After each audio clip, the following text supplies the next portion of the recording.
Sanib puwersa ang MTRCB, Catholic Bishops Conference of the Philippines at Grupong Gabriela sa pagtutol sa pagsasayaw at pagdadamit ng sexy sa telebisyon. Saksi si Claire Delfin. Madalas ang pag-ensayo ng sexy dance and sing group na Mocha. Dumarami na kasi ang kanilang guesting sa TV at mga bar para mag-perform. Kasabay nito, lumalakas na rin ang pagpuna sa kanila at sa ibang sexy dance groups. Ang Gabriela Women's Party naaalarma na sa umano'y malalaswang pagsasayaw ng mga babaeng suot ang maigsing damit sa TV. Hindi raw magandang napapanood ito lalo na ng mga kabataan. Portraying the young women as potential sex objects.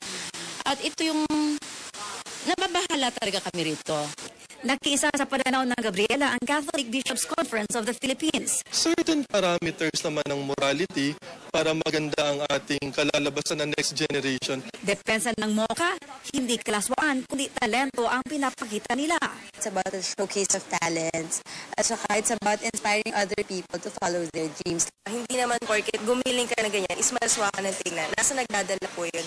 Maging ang MTRCB, makailang ulit na rin pinuna ang mga sexy dancer.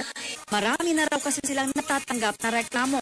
Hindi dapat maging parang instrumento yung mga babae para lang magkaroon ng higher ratings. Kaya paalala ng MTRCB sa mga magulang, gabayan din at subaybayan ang panonood ng telebisyon ng kanilang mga anak. Ako si Claire Delfin, ang inyong saksi.